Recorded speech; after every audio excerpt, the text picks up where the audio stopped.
Hello and welcome back to REV Endurance Sports and another unboxing.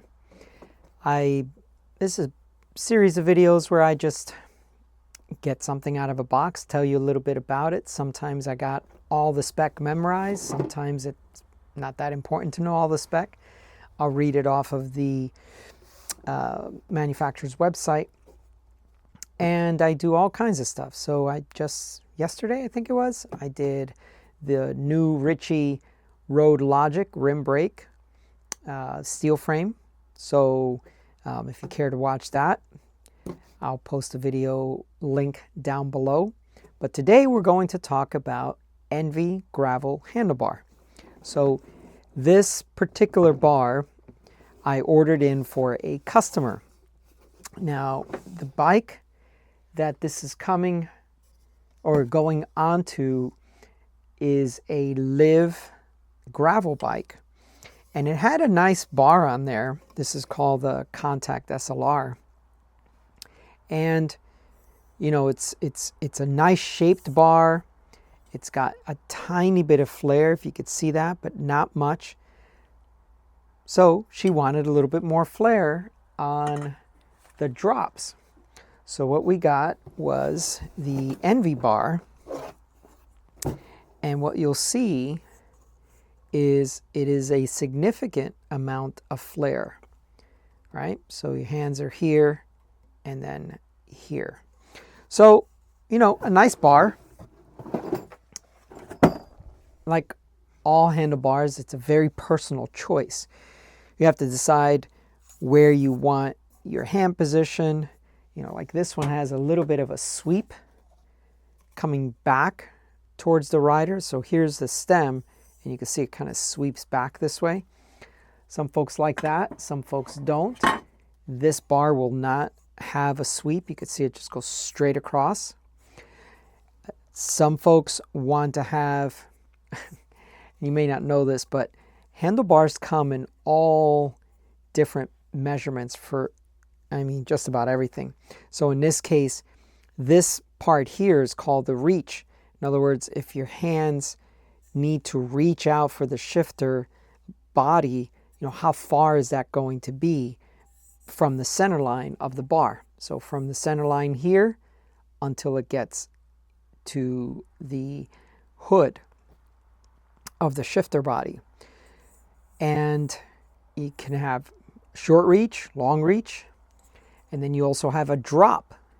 So how far does your hand have to drop to get into the, the drop of a handlebar?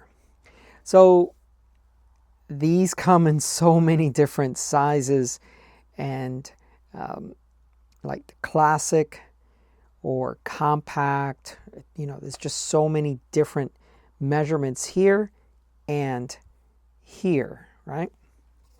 Now, this bar is the smallest bar that they make, and they call it a 42, right? So 42 center to center. But this bar will flare out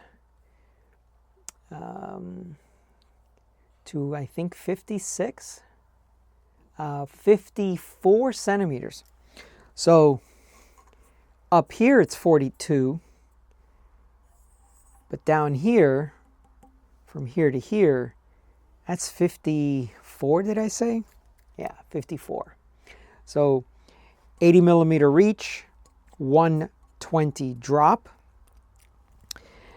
And just for fun, we're going to look at the other bars, so 42, 44, 46, 48, and they flare out respectively to 54, 56, 58, and 60. So if you're riding a 48 handlebar, it's going to flare all the way out to a 60 centimeter at the ends.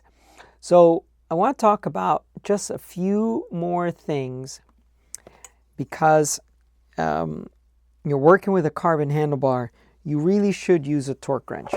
Now, I've got a multi-setting torque wrench back here, but I really love Ritchey products, Ritchey bikes, Ritchey handlebars, Ritchey stuff. This breakaway wrench is, I mean, it's a no-brainer for any home mechanic to have. If you're a shop mechanic, sure, why not? But for a home mechanic, most carbon clamping things on a bike are pretty much going to be between 4 to 6 Newton meters. This one's 5 Newton meters.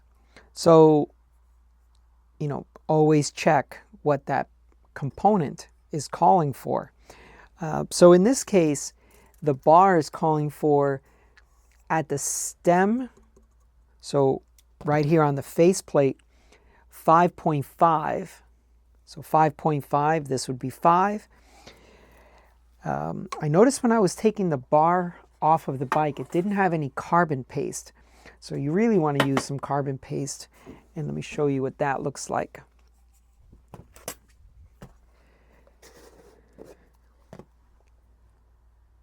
And basically it's kind of a little bit of a lube, but it's got a grit to it. And so that'll help when you clamp something down to create more surface area, and it'll grip better. This was dry, this handlebar, the stem, the faceplate, everything was dry. So that's interesting. So I always use that when I'm putting on a carbon seat post or carbon stem. It just helps with a good, that 5 Newton meters might be enough. You may not need to go all the way to 5.5.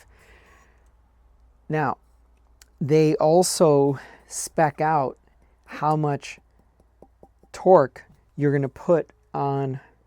See if I can get that a little closer for you. On where you attach the controls here. So that's going to be a 6 to 8 Newton meters. So you got a little bit more wiggle room there. Now, a lot of times on a personal level, when I put a shifter on a bar, I don't torque it like crazy.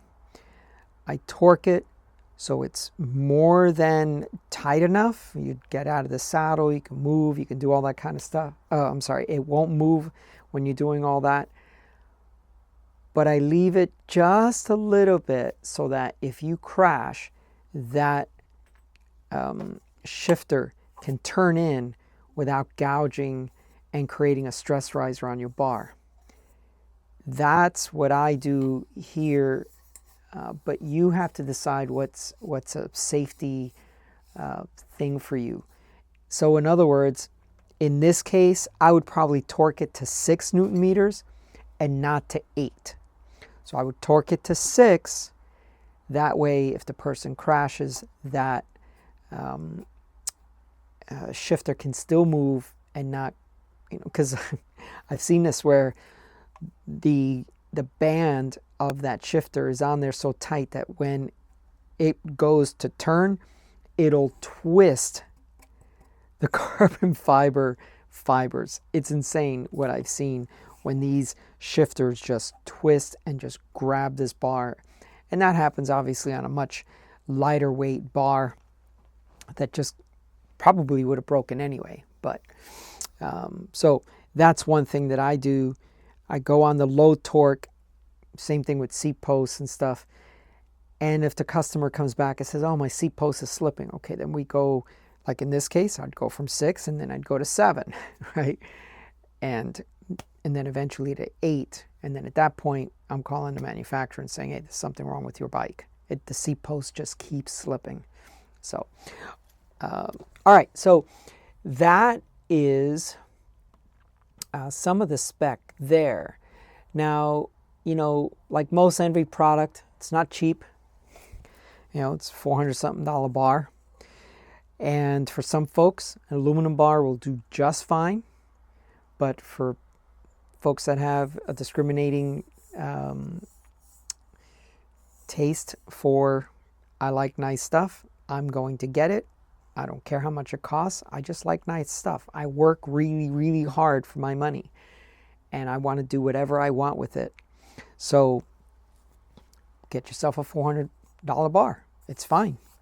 Now, one thing I wanted to show you is that this particular bar has internal routing capability. So you see the hole, the access holes here. Let's see if I can get that a little closer. Here. And then it also has an exit port here.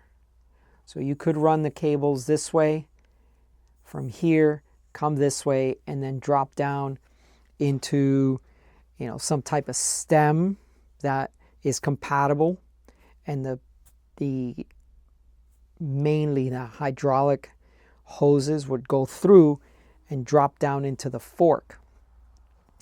Now, on this particular bike, there are no hoses going through the fork, going through the headset. That's what I should have said earlier. They're not going through the stem, and they're not going through the headset or through the steer tube. I've seen that as well. These are external. So you can still put this on here and just run those hoses external and come back out, because the stem that she has won't accommodate the use of this port here. Maybe what I'll do is maybe turn the camera around when I'm done. But, you know, for some folks, this bar is worth the $400. I did want to do one thing, and it's not because I'm a weight weenie, but I kind of think that sometimes you folks expect that, to weigh things. But I do it more in the sense of, I want to see what the manufacturer is telling us, and I want to see what the actual weight is, right? A lot of time it doesn't make a hill of beans, as they say. So they are claiming that this bar, I think, is supposed to weigh about 240. Let me see if they show it here. Yeah, 246. I weighed it earlier. I think they're dyslexic. It's 264. But yeah, 264. Let me see if I can shoot that real quick as I shoot the final, showing you the stem and how the front end of this bike is set up. Okay, so please like and subscribe. Please let me know if you like these kind of unboxing videos. They're not commercials for the product. I mean, I order this product for customers. I can order for you, ship it to you worldwide, whatever. But these are not marketing ads of any type. So anyway, I just wanted to share that with you. Okay, so let's take a quick look at, as I mentioned, the weight of the product, just because some of you may want to see that. And there's a little bit of glare, but hopefully you can see that. So, you know, 264. And then this is what I was talking about, that this particular bike does not have any internal routing for the hoses. They're actually external. So no need to use all the internal routing that's available on that handlebar, right? You could look at the stem here. Just nothing is going to, nothing is going through the frame, right? So, all right, that's all for today. Thank you so much for watching. Thank you for your time and your attention. Please like and subscribe. We'll see you up the road.